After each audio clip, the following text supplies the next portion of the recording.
Love it or leave it, listeners. Whether you're nursing baby new year or a raging hangover, odds are you've already had enough of the flowery, lovey-dovey self-improvement woo-woo that we get on January 1st. So on offer, we have something different. What you are about to hear is a podcast's worth of uninterrupted moaning and groaning about petty minutia, followed by achievable and non-aspirational dirtbag resolutions, because I plan to put no effort into quelling the habits and neuroses that have plagued me my entire life and led me to this moment, you know, in a way. And in that endeavor, I hope you'll join me. Without further ado, let's start with the first rants of 2022. He is a comedian, actor, writer, and producer. Please welcome Roy Wood Jr. Roy, thanks for being here. Yo, what is up? I'm sorry. This is my angry, I'm tired of shit voice. And honestly, I'm shaken. Your voice completely changed, which before we started, I am whatever you say goes from here on out. Well, thank you for being here for our rant-a-thon. I will throw it over to you. What are you going to rant about? I need to just take a moment, if we're just going to be honest, on just how ungrateful can I cuss? Yep. I'm gonna cuss. Please. You fucking Americans. Let me tell you something. Also, I'm from Alabama, so I can talk shit. You fucking Americans. You clapped for all of these gig economy people in 2020. Then you got the vaccine in you, and a couple buildings started opening up again, and now you're talking shit to them, giving them 3 stars, bitching because they forgot your sauce. Bitch, I'm on a bike bringing you ramen. Whatever the fuck I bring you is what you eat. Yeah, you take it. You have to understand that literally 10 years ago, this didn't exist. Really, 5, 6 years ago, this concept of just, hey, stranger, bring hither to me some Cheesecake Factory, and along the way, stop at a 7-Eleven and get me 2 Milky Ways. And then you get mad because they accidentally grabbed a Snickers. How dare you? Anybody that is working in service of you does not deserve your shit. Whatever they put in the bag, that's what God wanted you to have. You have to learn to stop going against the cosmic forces of the world. I ordered Taco Bell one night and they brought me Domino's. Did I give them 3 stars? No, because I care. I ate that. 2 slices was missing, but still, I ate that Domino's. That's a tax you have to pay. Stop giving shit to people, oh, my Uber driver didn't have the peppermints that I like. Bitch, it's COVID. 5 fucking stars. Every goddamn 5 stars. time. Every time. Omicron's out there, and this man's letting strangers in his car on a regular basis to take them where they want to go. And you're mad because he didn't put the radio on to the right channel. My New Year's resolution, 5 stars and 30% tips for everybody. Okay, I like that. I like that. How do you feel about unsolicited Christian music in a rideshare? How do you feel about that? Not my cup of tea. Depends on the length of the ride. Sometimes I'll fake a phone call. They'll turn the music down. You just got to talk to yourself. You got to know how to passive aggressive these people. You got to. Yep. I would imagine one way you could do is just say that you're more into the devil, and could you please turn that off? Right. That could work. I actually think, I don't just dislike this. I think opposite. I think I'm opposite Christian. I think it's evil and I worship the devil. So imagine if I played devil music, that's what your Christian rock is to me, just so you understand. So when you play God is love and will protect you, what I hear is something far worse. I hear the devil. I don't know if I'm the person to be giving in-car rideshare advice. My Uber ratings are 4.3, and I don't know how that happened. Well, it's interesting to think about, because your whole vibe has been one of great support for the Uber community. And it sounds like yet in the actual car, there are some challenges. I've had 2 vomit incidents since 2011, and it's hard to bounce back from those vomits. Yeah, they take you down a couple points. One star vomit. Look, you vomit, you get 1 star. Even if you clean it up, it should be 2 stars. Yeah, I gave him $50 on the spot, and then he fucking still snitched and hit me for the $75 cleaning fee. That stinks. Yeah. So, I got a couple vomits on my record. So, one was me, the other was a guest. I don't want you to think that I'm just the one always doing this. You are a guest here. Yeah. You are a guest in this car. How dare you? At least I'm not running into a Ralph's. I can see that judgment in your eyes.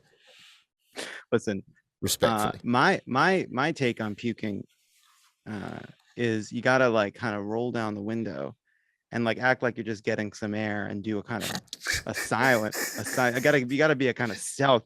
You gotta be like one of those, one of those alien planes that only the 60 Minutes people saw. Like nobody's gonna see it, but just like somebody walking by is like, did I puke out of that window of that car? Nobody knows. It's just me. It's sort of like, am I just yawning? You don't know. See, if I'm gonna puke out a window, I think I'm gonna be more proud about it. I think I'm going full Ace Ventura, Heath Ledger, Dark Knight. Yep. Hair flowing out the back seat of a patrol car. Just like a golden retriever that just got rescued, from a puppy mill. A golden retriever outside for the first time in years. That's your vibe. Yeah. So that's the New Year's resolution, man, is to make sure that we take care of the people in the gig economy, the food trucks, the people that are really out there trying to help keep this country going. And if you're single, date a truck driver. They need it. Well, on that note, it's a good note. That's not a resolution for me. I'm in a relationship. That's for other people. Pitch. That's just a pitch. Yeah. That's just a good idea that you're sharing. Yeah, I just share goodwill. Just swing by a truck stop and just, say hi. They got a waiting area. They got little showers in the back. You get to. I feel like this is turning a little criminalistic. I should probably stop. Roy Wood Jr., thank you so much. This was great. So good to talk to you. She's a writer on Brooklyn Nine-Nine and the co-host of Ella's for Losers and 90 Day Bay. Please welcome Marcy Jarreau. Marcy, Hello. Thanks for being here. Thanks for having me. What are you going to rant about on our Rantathon? I'm going to rant about horns, honking horns. I feel like they get a bad rap, Yes, I was so worried what direction you were going to take this, and I love the direction it's going in. Over to you, Marcy. Yeah, I mean, okay, I'm from Louisiana, and if you honk a horn down there, it is one of the rudest things you could possibly do, but there's so many reasons why you need to. I've heard other people say this before, so I'm not the first person to think of it, that we should have different sounds for like a more polite sounding horn, or hey, your gas cap is open horn, or you got your blinker on and it's confusing the rest of us. Like there's a lot of reasons why we need horns, and we shouldn't be afraid to be shot in traffic just for helping out other people. I think that's my piece. I think that's exactly right. I think it doesn't make sense that our horn lacks the nuance of a dog's bark, right? Like dogs have a warning bark. They have a I'm scared bark. They have a I'm thrilled bark. They have a stranger bark, and we just have the one horn. And I completely agree. I mean, I do believe in a horn. Every once in a while, I will execute some road justice, and getting some back and forth faces. Those are no's. I need to understand what justice is. So I would say this. Sometimes when you're boarding a plane, say you're flying an airline, let's say it's United, and they have boarding groups, groups 1 through say 7, and you look down on your little your phone there and you see that you're boarding group 4. Great. You wait for 4. Then you look around. You look and you see there's a 5 boarding. You see there's a 6 boarding, but they haven't called it yet. Well, United is not enforcing the rules. So now there are only 2 boarding groups, winners and suckers. And I feel the same way that if you were in a situation where there's one lane that goes straight and one lane that turns right, and the one that turns right is flying right along, and you're staying where you're supposed to be in the lane that goes straight, and all of a sudden you see the car is passing you right to your right, trying to get in up ahead. They know exactly what they're fucking doing. All right. And I will go to extraordinary lengths to keep the space between me and the car ahead of me closed, so that these animals cannot squeeze in when they have so clearly chosen not to be part of society. And I get it. If it does happen that I lose that battle of wills because they know deep down that I am bluffing and I don't want to hit their car, and they get up in front of me, oh, that horn is a friend of mine. Oh, And he's here to protect me okay. from this You car. know what? You know what I do? Uh-huh. I shake my finger. I Mhm. shake my finger at people constantly. Do you think it's weird that my horn's a boy? No, I mean, I feel like whatever makes you feel the safest. Mine is an angry bus driver. So wherever you feel like your power is, that's what your horn should be. I also, if we can't all agree that horns are great and have nuanced horns, I also think that all cars should come with like a little ticker inside. And so if you were within driving distance, you are like, close to the car, you should be able to send a little message and be like, hey, Absolutely. you're veering into my lane. You're We gotta veering be a lot. we gotta be conversing. Mm-hmm. Open the lines of communication. Hey, sometimes you want to, sometimes what you want to say is, I'm not mad, but I just need you to know that you're I'm supposed to be disappointed. going forward. Yeah, I'm disappointed. I'm not mad. I'm disappointed. Because I do wonder if a sizable amount of traffic in cities now is built up of that tiny little time of people on their phones at red lights, that little moment where it just like I would say it's the worst quarter second in human life, which is Yeah. the light is green and you're like, I don't want to do it. Don't make me do it. Don't make me hit this horn. Don't make I don't feel make me hit nothing. this horn, Toyota Avalon. I will hit this No. fucking horn. I feel nothing in those moments. Nothing. You just hear the sound of your horn. Yeah, I'm just like, blaring. oh, it's just happening because you knew not only you being rude, but you're putting everyone in danger. Marcy, what is your dirtbag resolution? Okay, my dirtbag resolution is to feel really good about procrastinating and being lazy, to take it as a sign that psychologically or physically, I need to just chill out because my procrastination only just it gets worse and worse and worse. So like if I don't do it on Monday and it's due on Friday, it'll just keep happening. So I'm just going to embrace it Yep. and say, hey, trust that the other part of your brain that you aren't in control of is working this out for you. I love that resolution. I think that's great advice. I do think that knowing that I have the same issue. I'm actually, as we are doing this, I am also procrastinating. I'm actually, Ari was actually in that meeting. I am in the midst of a very serious 4-day long now procrastination. I went to a meeting this morning with someone who expected something from me on Sunday. It is Wednesday. And I sent a message 2 minutes before the beginning of that meeting saying, I'm sorry, because I knew I had to make eye contact with them in the meeting. Look, I can't deal with this uncomfortableness at the top. I'm just going to put it, my fingers are handling it right now. I can't do it. Do you know, it's better to be late and do it well than to be rushed and on time and, the thing be a piece of crap. So like, what are deadlines? What are they? They give you a deadline and then they don't even like need it for 3 weeks. In the film The Arrival, they had a whole different relationship. Thank you for bringing this up. Think like, here's what I always say. Oh, is this late? Not if you're a septipod. Circle, splatter, circle. Here's the thing. I'm going to tell you in the future that you didn't need this today. Uh-huh. Oh, did you guys know that we're all going to die? So chill out. Marcy Jarreau, thank you so much for joining us. So nice to meet you. Thanks for being here. Thanks for having me. This is fun. This is really fun. Thank you. Bye. Bye. He is Crooked's director of video development, and he's leaving California forever. Please welcome Elijah Cohn. Elijah, hit us with your rant. Jon, as you mentioned, I'm leaving California. I'm going to move to North Carolina. Don't worry if you like our video content. I'm still going to be working at the company, although maybe not after I finish this rant. What I have issue with is now that I'm moving, there's a right-wing talking point that I am coming into conflict with, which is the idea of communist California. Mm-hmm. If you're not familiar with it, it's the idea that California isn't free. California is a failed communist state. Let me tell you, as someone who is moving to a quote unquote free state, I have major issues with this talking point. I'm about to say this as someone who is from North Carolina and loves North Carolina very much.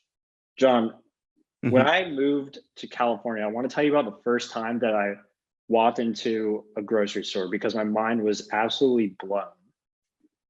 They had liquor just right there. You bet. No blue Right laws. on the cabinet. Right next to the Cheez-Its and whatever. Mm-hmm. You can buy it at any grocery store, any time of day. Do you know what an ABC store is, John?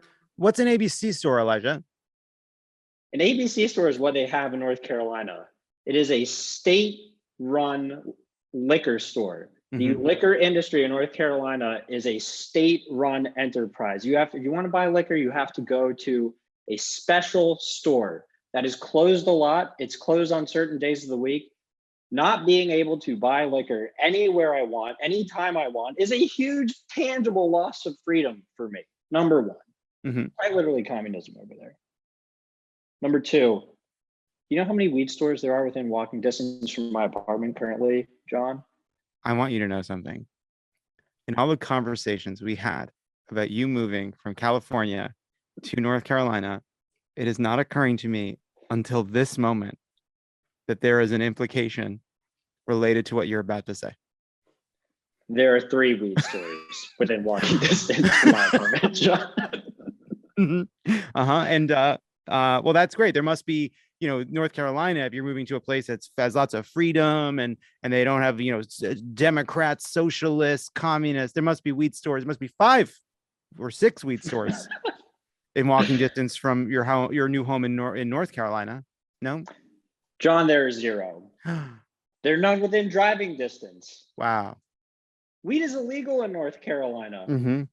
I can get it now anytime I want. 3 convenience stores. They all have a little bit of a different personality. They all have every kind of product I want. I talked to a friend from North Carolina the other day, a state again where weed is illegal.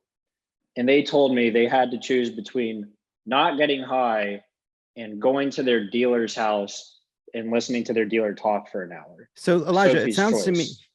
to me like what you're saying is that because weed has been made illegal in North Carolina, weed is only available to people who can afford to get it illegally or get out of state if they need to.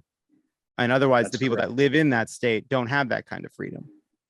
That's and correct. I actually John. don't think there's any other issue as serious where there's a similar story as weed. I think that is the only place. Basically, there are lots of people out there who will no longer have access to weed in certain southern states without having to drive or get a ride out of the state or find an illegal way of getting weed because of the kind of excessive power over the state over our right to make choices about our health, about the drugs we take, the medicine we take, the care we get.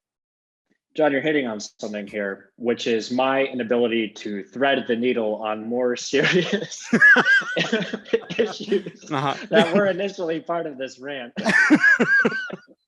And when I practiced it, I was told, just stick to the weed and liquor, the stuff that you really know intimately. But yes, I think nobody can tell me that. Nobody can tell me that because my fucking show. And what's number 3, Elijah? Oh, that was it. Again, this is someone Great.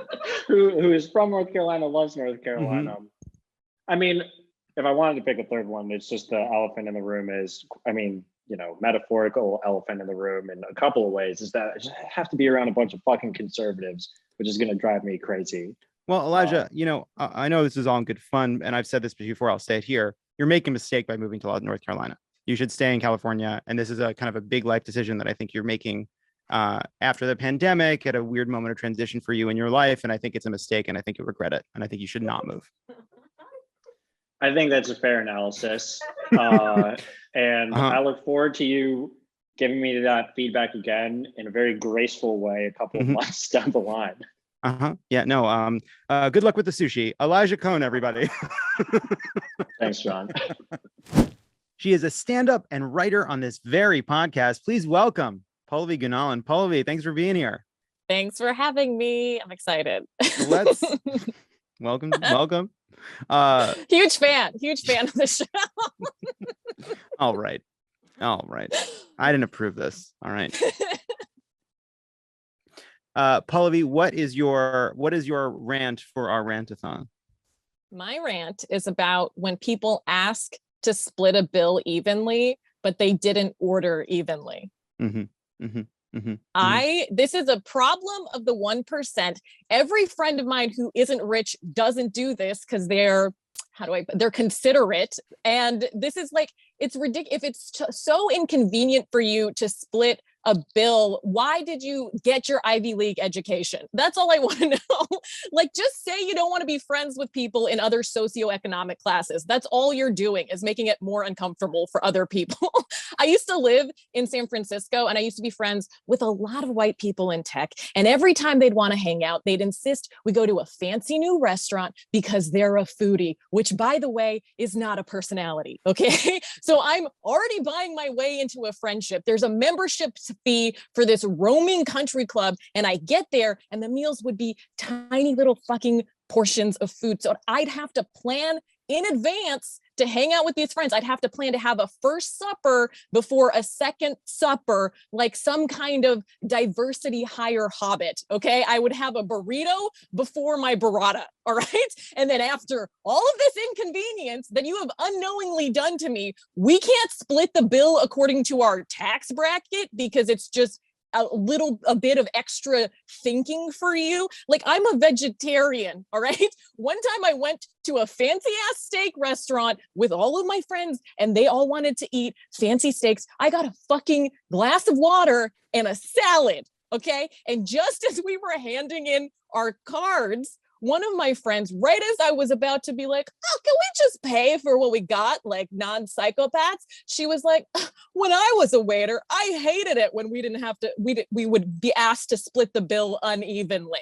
And so then I had to just eat it. Unlike the food at the restaurant, we had to split the bill.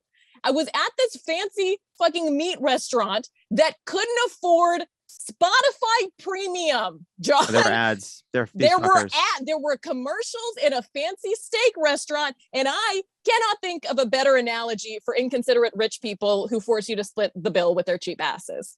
I so appreciate this. First of all, I also appreciate a pre-burrata burrito.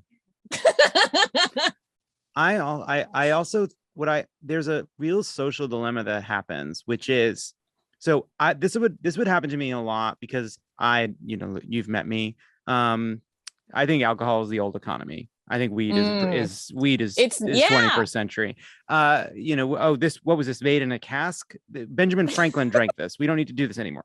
Like, we don't need, this is crazy. We've moved on. There's better ways to make this conversation palatable now to have fun. Absolutely. And so a lot of times it's like, wait a second, I got food.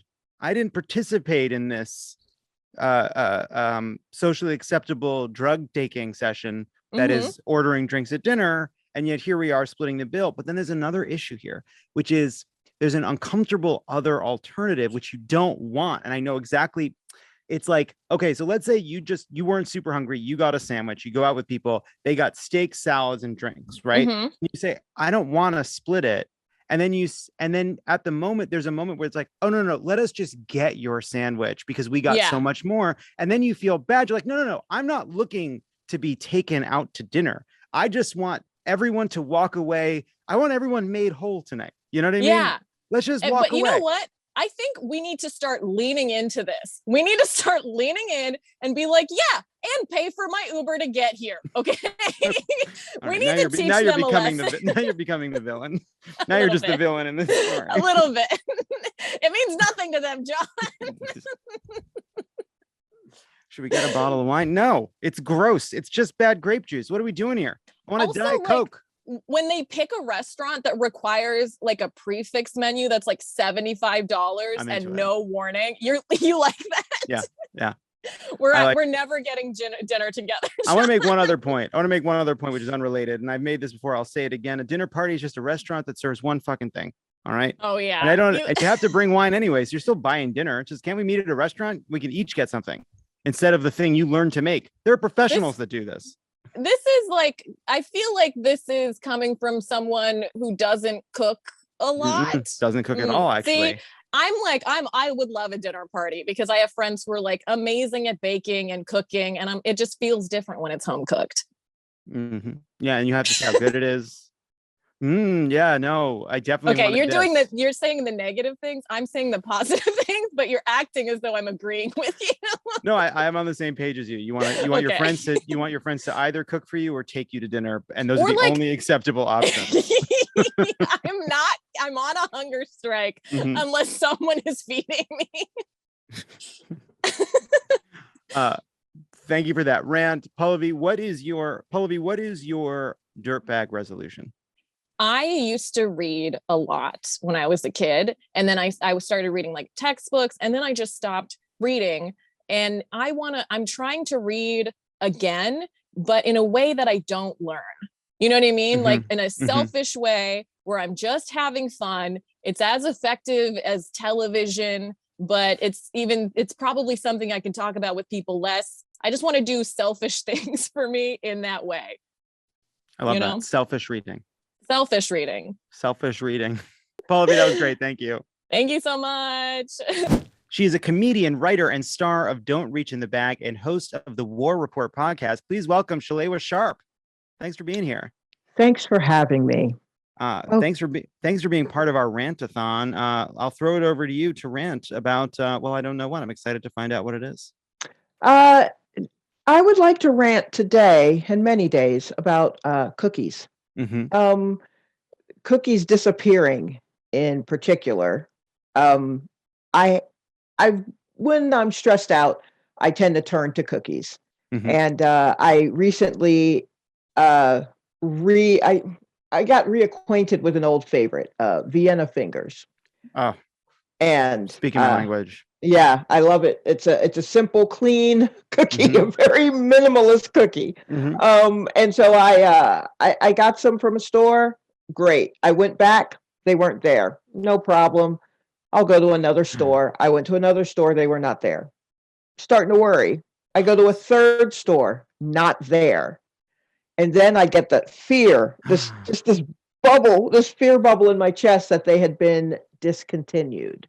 I am learning about this right now and on the very same journey with you. It was frightening because I've had this happen to me before. My all-time favorite cookie was a cookie called Lemon Coolers. Now, those were like those wedding cookies that have powdered sugar all over them and maybe bits of almond or some wackiness. Well, it was like that, but with little chunks of lemon.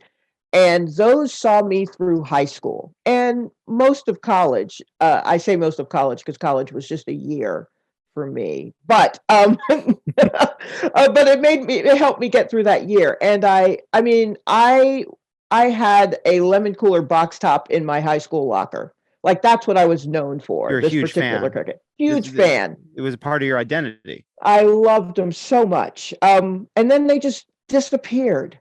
And I thought, well, what happened? And then they reappeared, but then they disappeared again. And now they're just gone. And there are lots of, forums online of people trying to make their own. Who wants a homemade, store-made cookie? No one wants that. You want a store-made cookie because it doesn't have the love. You're not looking for love in your cookie. You're looking for efficiency. I want a cookie that I don't want a cookie that a grandmother made from a recipe that came from her aunt for a beloved child. I want something capitalism made. I want a cookie where they said, hey, if we can get the price down by 1.2%, we can make 7 million of these things this year. That's absolutely what I'm looking for. That's what I'm looking for as well. People had to cross a picket line to make them. That's what I'm looking for. I don't feel good about a cookie unless I know it was made by fucking scabs. Yeah, absolutely. It's sweeter.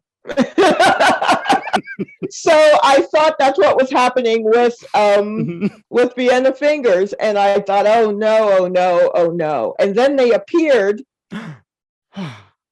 just scores of them. Marked down, and I was like, "Oh no, were they marked down?" I'm like, "Oh, how old are these?" But they were fine. They seemed fine. But then I found out that maybe the company that makes them is one of the Kellogg crew. So we're not having them right now. So I'm not having them right now.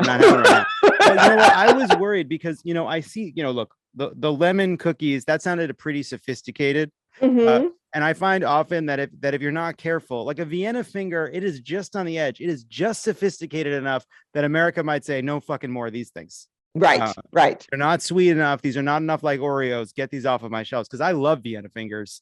They're you feel like, am I eating a cookie or am I eating a cookie in a palace? Like these are fancy. These are fancy cookies. It's the shape. They're the shape of ladyfingers. And I was pretty sure I didn't grow up in a family that was allowed to eat ladyfingers. That was not my lot. But that was not my cast. You eat a Vienna finger, you close your eyes, you can imagine. Absolutely. They also removed the double-decker taco, which was among my favorites because it was because a double-decker taco supreme was just a taco supreme with a layer of beans and a soft shell around it to prevent, because when you take a bite of a Taco Bell taco, anything can happen. It explodes. It explodes like old ordnance that they find. It just goes everywhere. If you're in a car, you're fucked. But you put a double-decker taco in the car, it's caught, right? The beans and the soft shell kind of catch it. Almost like the when you were in like school cafeterias, there's that glass that has the wires in it. They're like shatterproof glass. A double-decker taco supreme is a shatterproof taco, and the bigwigs over there at the Taco Bell, they said no more. They said no mas. And so, very frustrating situation. So I understand. So I very much appreciate your rant. Thank you for sharing it. Thank you for letting me share that with the world. And everyone, just keep an eye on your favorite cookie. Keep an eye on it. Respect, love it. You know what I mean? Cherish it. It could be gone tomorrow. Tomorrow. That's a lesson for life as well. And what is Shalewa? What is your dirtbag resolution?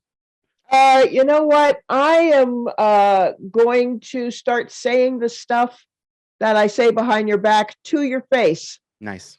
Again, tomorrow isn't promised, and you need to know. Say those things. Yeah. Everybody should. Tomorrow is not promised. So eat those Vienna fingers and, tell people what you think of them. Yeah. Shalewa Sharpe, thank you so much. This is great. Thanks for having me. Next up, he is a comedian and the writer and star of Just for Us, currently running off Broadway. Please welcome Alex Edelman. Alex, thanks for being here. Thank you so much for having me. I get to tell you now what I'm pissed off about. Yes. Yes. What are you pissed off about? I'm extremely pissed off by the preponderance of, like, when you check out at CVS or something and they're like, would you like to donate $1? And it's like, oh, why? So you guys can write it off to pay even fewer taxes than you already like. And I'm like, well, what's this $1 for? And they're like, oh, it's to feed hungry children. And it's like, aisle 5, like, you have food. Like, I just walked by, like, why are you adding me as a middleman here when you have all of the stuff? It's like when the hotel chains are like, oh, you should buy hotels for, like, home for unhoused people so that they can spend the night. It's like, you have hotel rooms, like, give them the hotel rooms. Like, they insisted.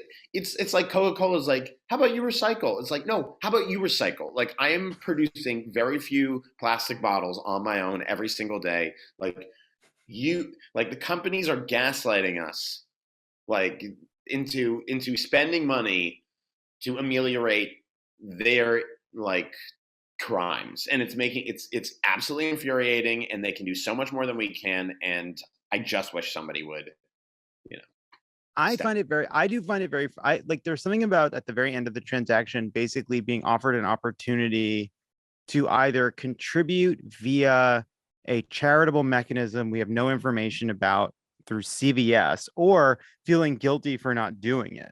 They create a little guilt opportunity for you in that moment. And I agree that that's very frustrating. It's like, what are the terms and conditions of this? Yeah, what are the terms and conditions, huh? Like, how much money are you making? What's your game? Giving? How much? I know it's, like, very basic, but I'm just noticing more and more of it. And it's extremely frustrating, and I wish that it would stop. How much of this goes into Dwayne's pocket? How much of this goes into Reed's pocket? Exactly. Call someone to check in with them. C, V, and S? Who are these people even? I've never heard of C. Like, what does C stand for? Nobody What does knows. C stand for? Nobody knows. Mr. Walgreens, why don't you tell me what you're spending your ill-gotten gains on? Yeah, I think I know what CVS stands for. It stands for go fuck yourself. Yes, absolutely. That's what it $9 says. for gummy bears? Are you kidding me? It's a fucking racket. Yeah. Thank you, Alex, for joining us. Yeah, he has a problem with donating to charity, and we understand where that's. No, coming that's not. That's what he is sick of it. He's going to be visited by 3 ghosts, and then he's going to have a new rant. All right. Yeah. Listen, what's the deal with being haunted for your lack of generosity, huh? What's the deal with being haunted by the spirit of hungry children? Why don't they make the whole plane out of the Ghost to Christmas Future? No. Alex Edelman, everybody. That was great. Thank you so much. Thanks, bud. She is a stand-up and writer on this very podcast. Please welcome Jocelyn Coffman. Jossie, in studio. Wow, this is amazing. I feel the energy at this table. This is great. I don't. I'm really trying to do. get it there. Okay. I do feel the energy. Yeah, of course. It's so nice to see you in person. Thank you. Yeah, same. I've written on the show. This is your first time being on the show. Yeah. I've been kind of like a voice in the back writing some of your best jokes, I think. Absolutely, if not the best. Some of the most well-known, the most famous My punchlines iconic of phrases. the monologue. Like, yeah. You can say one. Yeah, all the iconic lines you love have come from Jossie. Oh no, you better not. That's kind of my catchphrase for sure. Yeah, in the room too. Yeah. Whoa. What? I love a whoa. I think that it's undersung, a whoa. I like nuff said too. Nuff said. Oh, nuff yeah. said. Yeah. Also, you also famously popularized this. Oh yeah. This. Yeah, and now this. I can't even RN. That's was you. good. Well, I'm kind of moving away from it in 2021. It's been sort of co-opted. Yeah, totally. So, Jossie, what is your rant for our rantathon? Okay, so I'm here to rant about something that I think could actually really bring us together, and that is James Corden phobia. I think we as a society need to overcome our James Corden phobia. And first, I want to clarify that in no way do I think that James Corden, the man, needs my defense. Correct. Is he rich and powerful? Yes, he's totally rich and powerful. Was his performance in the movie musical Cats so wretched that even Andrew Lloyd Webber said he begged for it to be cut? Yes, that's true. That's a true fact. He did not want his scenes in the movie musical. He thought that was the one thing keeping it from ascending to greatness. And is he mean to his wife and kids on planes? Probably. I wasn't there. We weren't there. There's rumors. Yes, these are rumors, and I can see that being true. And I get it because hi, pundit. We all deserve to see a movie musical in theaters without a James Corden jump scare. And we, as a society, also I get it. We hate the empowered theater kid. We are an American society Chad in a Virgin Lin-Manuel Miranda's world, and we don't like it. We really don't like it. But is it his fault that James Corden's agent is just too good at getting him work? Best agent in Hollywood. He's that's not his fault. But ultimately, and is it his fault that for some reason he does not want to spend any time at home with his wife and kids? It's not our problem. It might not be right, but it's not our problem. But what I really think, I don't really care about any of that. What I really care about is that the 2018 movie Peter Rabbit was really, really good. And I can't talk about it with anyone because James Corden was top billed and no one saw it other than me and my friend Megan, who also thought it was good.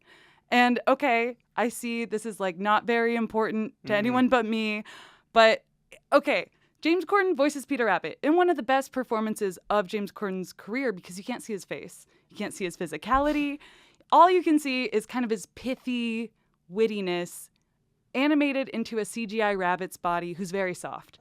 He looks very soft. The hair technology in this movie is great. In live action talent, we're talking Domhnall Gleeson and Rose Byrne, some of the most charming people. This is a cast acting in Hollywood right now, and they're doing physical comedy unseen since the days of the 50s of Charlie Chaplin, and with a CGI rabbit.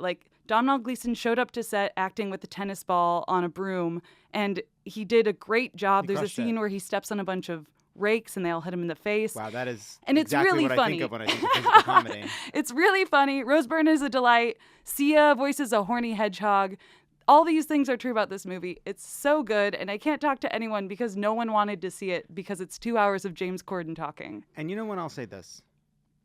I think this James Corden backlash has gone too far. All right? Yeah. I think people are piling on, and I think a lot of people don't actually have an opinion about James Corden. No. I think a lot of people have no interest in having an opinion or caring one way or another about James Corden being in or not being in something. I think people chose him as an avatar for their own feelings of inadequacy. Everyone wants to feel like a jock, hating on the guy who bursts into a song, and no one likes feeling pranked by song and dance. Like the Cinderella video of him and Camila Cabello singing and dancing in the streets. No one likes that. No one wants that. And I'll say this about the James Corden, Camila Cabello, Cinderella, which I found out very late in the game was not a Disney property, but based on the original story. That's so funny. Which I love. That movie is not very good. No.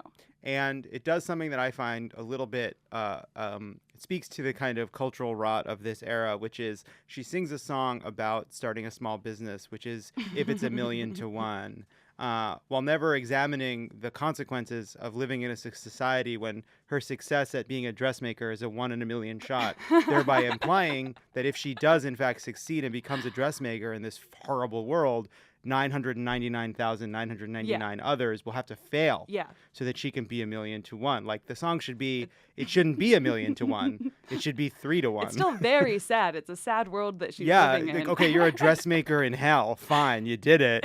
But the reason I raise it is because James Corden, he's great as that little mouse. You think he's great as the little... I think he's great as the little mouse. That is a hotter take than mine. And I'll tell you something else. The funniest part of that movie, they got a genuine laugh from me, is a moment when James Corden turns back from a person into a mouse, but it's not uniform, it's body first. Oh God. Oh and my I thought God. that was fucking hilarious. If you liked that, then I think that you will not only like Peter Rabbit. I'm gonna love Peter Rabbit. You're gonna love James Peter Corden Rabbit. is great. He's not bad in Into the Woods. When this He's not bad. backlash began, I'm sick of everybody attacking James Corden. And another thing, the Cinderella movie raises a really interesting and scary topic, which is these mice loved being people for a day. Oh, yeah. And they are just as smart when they are mice. Oh, and yeah. so in this movie, these intellectually sophisticated human minds are before and after trapped in mouse bodies. They even have different personalities. They could have rich inner worlds. Absolutely. And now they're trapped back. It's They're back in her- Kafkaesque. Yeah, it is. It is. It's indeed Kafkaesque. Kafkaesque. Jossie, thank you so much. Thank you for having me. All right, now Jossie, what is your dirtbag resolution? My dirtbag resolution is going to be I'm going to make no effort to make my Instagram Explore tab any better. Right now, it only reflects my worst desires. That's tertiary cast members of Bachelor and Bachelorette. So many Timothée Chalamet fan edits that I keep clicking on. I don't like them, but I do keep clicking on them. And so they're sticking around forever. A lot of those therapy, like 10 post slides that are like, why a crush can be toxic. I love clicking on those. I'm going to make no effort for it to reflect a more cultured or rich inner world. I love my garbage Explore tab as it is. What if it turns out that Timothée Chalamet content is in 90 to 99% of Explore tabs? Raise your hand in this studio if Timothée does not appear in your Explore tab. Wow. Okay, it's not majority. It might be exactly half. I'm just going to say it. We can cut it if he wants. Milo hesitated. Jossie, thank you so much. That was Thank you great. for having me. We have one more rant, and I'll just let you all know that I was not told this was happening. This was stealthily planned. Joining us now for our rantathon, it's Halle Kiefer, our writer. What's up, Halle? Good. I do feel like we've been seated a weird distance. Like I feel weirdly close to you. Okay. In these trying times. Mm-hmm. Well, I just know that what I'm going to say you aren't going to like. Look, you aren't going to care for it at all. So I'm just going to, I have my notes. Okay. Okay. John, we've heard before. Oh, I know what this is. We've heard before. I know what this is. Oh my goodness. Okay. Let's go. Go. People have said chocolate chips are overrated. I instead will say They are actively ruining baked goods. Okay? Uh-huh. I will take first the brownie. For some reason, we've decided all brownies are now filled with dozens of hard wads of chocolate. So when you have one, you think it's going to be a delicious chocolatey pill. You bite down, it's just a layer of sediment. If you need to jump in. No, keep making your point. Your point that chocolate chips are bad. Yes, again, within the baked good. If you want to eat a loose bag of chips, that's your business. If you want to stand over the kitchen sink in the dark. Saying chocolate chips are bad, but I only mean in terms of baking, is a wild sentence. I'm saying if you want to have an M&M, that has its own context. To put a chip in a baked good, I will move on to cookies. Please do. Cookies are soft and delicious. I bite down into it, and I find a globule of sugary sweet nothing. It has no flavor. It ruins the baked good itself. What you're talking about is crunchiness? You're talking about just like chocolate chips are not crunchy. You think they're crunchy? You want a cookie that you can kind of gum, is basically what you're talking about. I want to be able to sink my teeth all the way through without them finding a hard resistance, which I find repulsive. It's about the texture, John. That's what I'm saying. Is it? Yes. So chocolate chips are not crunchy. I'm going to stop you right now. The idea that that's what you're going to offer me, they're crunchy. Popcorn, that's crunchy. I say you put a little chocolate chip on popcorn, now we're talking, but that's a different situation. So you don't like chocolate chip cookies? I don't like them. Here's another reason why. Because in order to calibrate for the chip, which is often very sweet because it's milk chocolate, which is the worst chocolate. Sorry, Brian, I see you having a conniption over there. It is true. The cookie itself has to become so salty that if you get a bite without the right number of chocolate chips, you're just eating pure salt. I'm honestly a bit at a loss here. So here's what I'd say.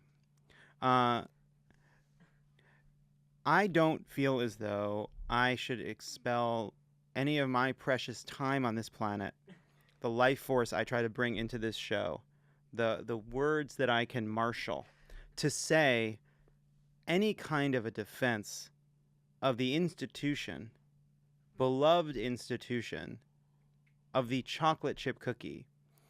I'm not saying that this is dispositive. I'm not even saying that this is logically important, but I will say it is if worth you did, I wouldn't understand either of those. I don't know what either of them meant. I will say it is worth noting that when you Google cookie, why would I do that? If I go ahead, because it's late. Researching this bit. Late at night, you're a little lonely. Eating your chips out of a bag. Chocolate chip cookie is what comes up when you look for a cookie. It is the example of what a cookie is. It is the avatar for what a cookie is. Why?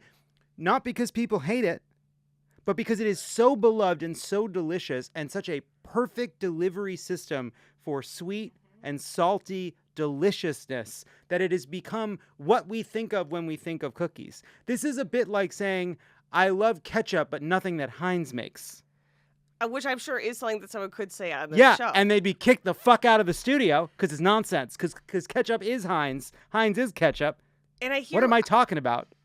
I could have made a better argument. Sponsored by the Heinz Corporation. And I just want to thank Teresa Heinz Kerry for all that she did in the 2004 effort to elect John Kerry. And I will always remember when she told the story about people standing up at a restaurant in Georgetown, D.C., applauding her husband after he lost.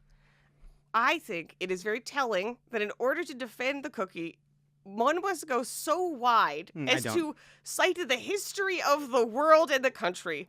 And what I'm saying is simply a matter of course. And if you like this, if you like I do like biting into it and finding essentially a rock you made are of describing, candy inside. but you are describing a joyful experience in a negative way. You have invented something that is an experience no one shares.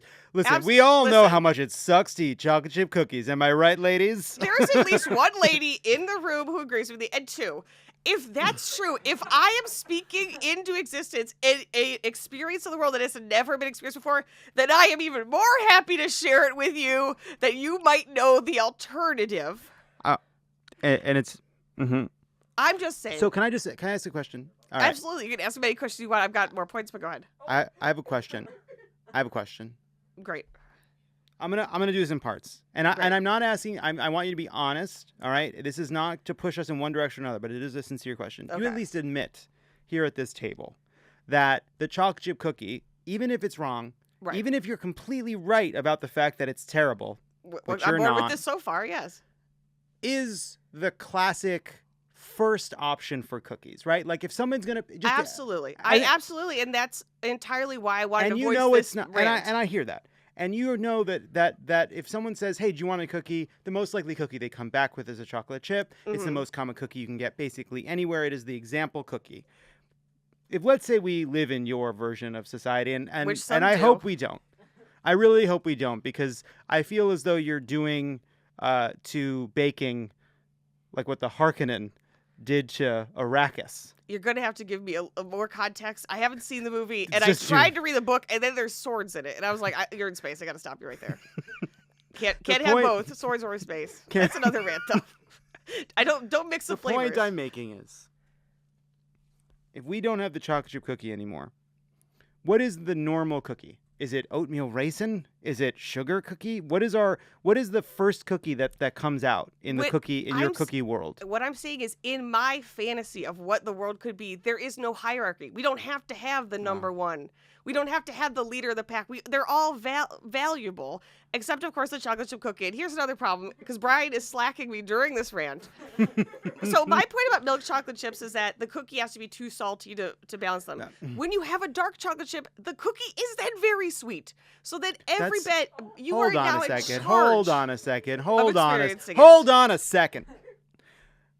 I have more points. Semi-sweet I have more morsels. points. There are chips designed for the baking of cookies. If people are milk chocolate chips are a kind of bastardization of chocolate chips. At least we can agree on that. Toll House yellow bag semi-sweet chocolate chips. They are designed. They are produced by the best minds and the best. We don't know that who's doing it in there. I mean, I am saying that the bag of chocolate chips that Toll House produces is a product of generations of trial and error, creativity, testing, failure, successful sales, failed sales, to reach the ideal chip, the yellow bag Toll House and what I'm semi-sweet saying morsel. is, when we have this expectation, well, if I get a cookie, it's gonna be chocolate chip. It actually drives down people's ability to judge a good chocolate chip cookie. Because what am I gonna get? That's the default. So it does not Brian, provide for questioning. Oh my God. Okay. So. This is our producer Brian, who I want to be clear, has declared himself a chocolate expert because his family true. is a chocolate. No, I am a chocolate I am expert because watching I've you eaten a ton of it. writhe. Oh my God, you have had your time. I am so. You're telling me. entirely You're telling me sick that I of am what's not coming quote, out of your have mouth my about what I share of put cookies. into mine. You are going to regret this, because if you ever commit a crime and people are like, "Who saw this coming?" This is going to be the moment where everyone was like, "Oh yeah, there were red flags." This far seems like a in little too advance. far for the rant, but I mean, listen, if Okay. you're going to threaten my, God. No, so imprisonment I'm because not of this, sending you to jail for this. Never forget it. well, if you could, you No, would, and yeah, let's be honest that about is true. that. And What let's I'm be saying- honest about what that. I'm saying about this is that for you to say that giving people too many chocolate chip cookies makes them unable to judge chocolate chip cookies is actually quite the opposite. They're getting a lot of trial and error. They've got a lot of points in comparison. They could say, "Oh, I like this cookie. I don't like this cookie. I like semi-sweet. I like bittersweet. I like dark. I like upwards of 90% chocolate chips," which they do make. Thank you, Ghirardelli. To which I would say, What? if you look at the expanse of American cuisine, and you say, Oh, yes, scholar of American cuisine. Oh, yes, put the chocolate chips in the popcorn, which is shards of salty glass that you get for 20 think bucks I'm in gonna- a bucket from a teenager. I'm going to yield the floor. I think I'm going to go ahead and yield the floor. Just to have two more points real quick. Wow. And just look, in case you can't look, I feel like there's probably just like subtle distinctions between. Yeah, no, I regret this whole thing. There was I'm briefly really just a sorry slightly. I brought this There was a younger, thinner gay voice from New York for they a can few tell. They minutes. can tell the And now difference. it's back to me. Yeah, no, I think. Any other points, Halle? Yes, I got two more. One, when I brought this up before, people say, "Oh, you have it right out of the oven." To which I say, "That's the one time it's a liquid chocolate." That's my point. Yeah, right out of the oven. Of course, it's not a hard nodule of chocolate. And then, of course, finally, and maybe Brian's level of anger speaks to what I'm trying to get at as just if the last year or two, the last 6 years has taught us, I think, just because something is wildly popular does not make it good. And in fact, it might make it bad. And that's it. And that thus ends my rant about chocolate chips and cookies. Yeah, and also, if I do go to jail, please don't show this to the courts don't, for fear that it will lead to my conviction in whatever crime I've been accused of. and whatever it could be, we don't know what it is. Yeah. She hasn't committed it yet. Not that you know of. Not that we know of. Yeah. And I just want to say we all had a lot of fun here today.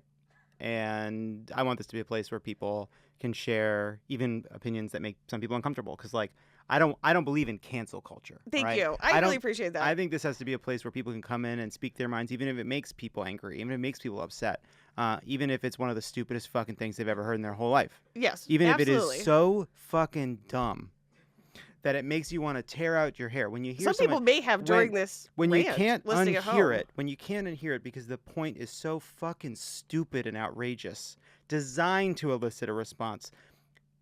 So ridiculous as it's hard to find the words to argue against it because it defies every kind of common sense experience, understanding of the world, literal human sensation. I want that to be something people feel comfortable doing. And I do, very much so. I mean, this would be the last time I do this, a rant ever, but this was a good time, for sure. And also, they're just too salty. Chocolate chips in general. Halle Kiefer, everybody. Get out of here. Get out of here. Tone down the salt in your recipe, people.